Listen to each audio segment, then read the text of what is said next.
ಹಾಡಿದುಡೆ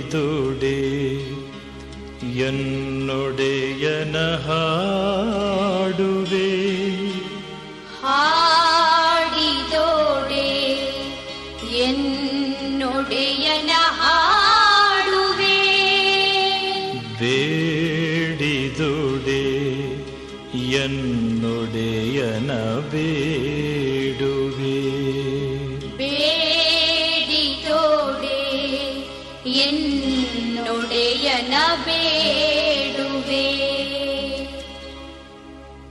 ಹಾಡಿದುಡೆ ಎನ್ನೊಡೆಯನ ಹಾಡುವೆ, ಹಾಡಿದೋಡೆ ಎನ್ನೊಡೆಯನ ಹಾಡುವೆ, ಬೇಡಿದುಡೆ ಎನ್ನೊಡೆಯನ ಬೇಡುವೆ, ಬೇಡಿದೊಡೆ ಎನ್ನೊಡೆಯನ ಬೇಡುವೆ, ಹಾಡಿದುಡೆ ಎನ್ನೊಡೆಯನ ಹಾಡುವೆ, ಹಾಡಿದೊಡೆ ಎನ್ನೊಡೆಯನ ಹಾಡುವೆ, ಬೇಡಿದುಡೆ ಎನ್ನೊಡೆಯನ ಬೇಡುವೆ, ಬೇಡಿದೊಡೆ ಎನ್ನೊಡೆಯನ ಬೇಡುವೆ,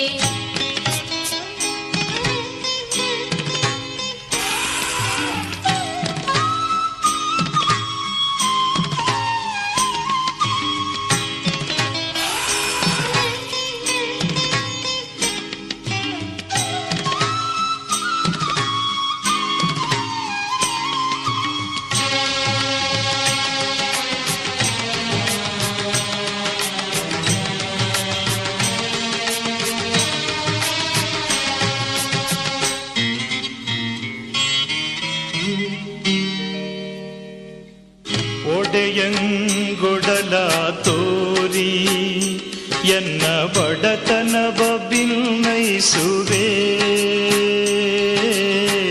ಒಡೆಯಂಗೊಡಲ ತೋರಿ ಎನ್ನ ಬಡತನವ ಭಿನ್ನೈಸುವೆ, ಒಡೆಯಂಗೊಡಲ ತೋರಿ ಎನ್ನ ಬಡತನವ ಭಿನ್ನೈಸುವೆ, ಒಡೆಯಂಗೊಡಲ ತೋರಿ ಎನ್ನ ಬಡತನವ ಭಿನ್ನೈಸುವೆ, ಒಡೆಯ ಮಹಾದಾನಿ ಕೂಡಲ ಸಂಗಮ, ಒಡೆಯ ಮಹಾದಾನಿ ಕೂಡಲ ಸಂಗಮ, ದೇವರಿಗೆ ಸೆರಗೊಡ್ಡಿ ಬೇಡುವೆ, ದೇವರಿಗೆ ಸೆರಗೊಟ್ಟಿ ಬೇಡುವೆ, ದೇವರಿಗೆ ಸೆರಗೊಟ್ಟಿ ಬೇಡುವೆ,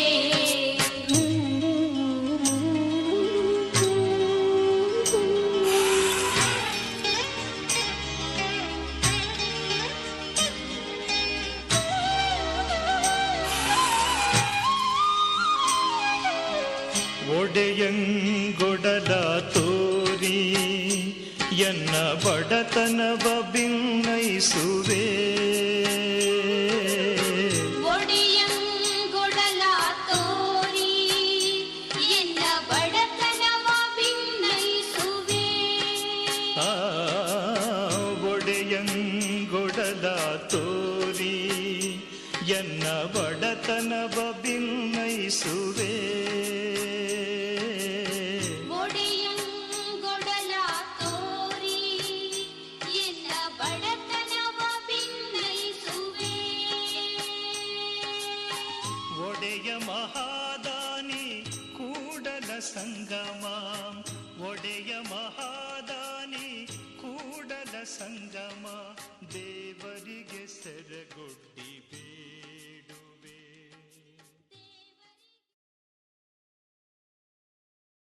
ಒಂದು ವಚನದಾಗ ಪೂರ ನಮ್ಮ ಸಂಸಾರ ಜೀವನದಾಗ ಆಗತಕ್ಕಂಥ ಪ್ರತಿಯೊಂದು ಘಟನೆಗಳು ಬಂದು ಹೋಗ್ಬಿಡ್ತಾವೆ. ಅದಕ್ಕೆ ಇಂಥ ವಚನದ ಪಾಲಿಸ್ರಿ, ನಿಮ್ಮ ಮಕ್ಕಳಿಗೆ ಬಸವಣ್ಣನ ವಚನಗಳನ್ನು ಪಾಲಿಸಕ್ಕೆ ಹೇಳಿ, ಅದಕ್ಕೆ 4-5 ವಚನಗಳು ಪ್ರತಿ ತಿಂಗಳು ಒಂದು 2-2 ವಚನಗಳನ್ನ ಬಾಯ್ಪಾಠ ಮಾಡಕ್ಕೆ ಹೇಳಿ. ಅಂದ್ರೆ ಈ ಬಸವಣ್ಣ ಮಾಡಿದಂಥ ಕಾಯಕ್ಕೆ ನಾವು ಸಹಕಾರ ಕೊಟ್ಟಂಗೆ ಆಗತ್ತೆ. ಇಲ್ಲಾಂದ್ರೆ ನಾವು ಹಣ ಗಳಿಸೋದ್ರಾಗ ಇದ್ರೊಳಗೆ ನಮ್ಮ ಜೀವನ ಕಾಯ್ತೀವಿ ವಿನಃ ಅವ್ನ ತತ್ವವನ್ನು ಯಾರೂ ನಾವು ಕಲಿಸೋದಿಲ್ಲ. ಅದಕ್ಕೆ ಆ ರೀತಿ ನೀವು ಪಾಲಿಸಿಕೊಂಡು ಹೋಗ್ರಿ ಅಂತ ಹೇಳಿ ಇವತ್ತಿನ ಶುಭ ಸಮಾರಂಭದಲ್ಲಿ ತಮ್ಮಲ್ಲಿ ತಿಳಿಪಡಿಸ್ತೇನೆ. ಇನ್ನೊಂದು ವಿಷಯ ಏನಪ್ಪ ಅಂದ್ರೆ ಸಾಯಂಕಾಲ ಈಗಾಗ ನಾವು ಹೇಳ್ತೀವಿ ಧರ್ಮ ಪಂಥ ಏನೂ ಇಲ್ಲತ್ತ, ಎಲ್ಲ ಜಾತಿಯವರು ಕೂಡಿ ಆ ಭಾವಚಿತ್ರದ ಮೆರವಣಿಗೆ ಐತಿ. ಬಸವೇಶ್ವರ ಮಠ ಗುಡಿಯಿಂದ ಬಜಾರ್ದಾಗಲ್ಲ ಜ್ಞಾನೇಶ್ವರ ಮಠದ ದಾಸ ಈ ಮೂರ್ತಿಯ ಬಲಗಡೆ ಮಾಡ್ಕೊಂಡು ಹೋಗಿ ಬಸವಣ್ಣ ಇದು ಗುಡಿಗೆ ಎಂದಾಗತ್ತೆ. ಅದಕ್ಕಾದ್ರೆ ಎಲ್ಲನ್ನ ಪುರಾಣ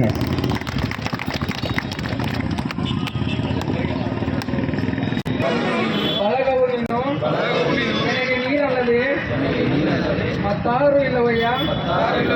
ಕೂಡಲ ಸಂಗಮ ದೇವ ಅಲಲ್ಲದ್ದು ನೀರಲ್ಲದ್ದು ನಿಮ್ಮ ಧರ್ಮ ಶರಣಸತಿ ಲಿಂಗಪತಿ ಜೈ ಗುರು ಬಸವೇಶ.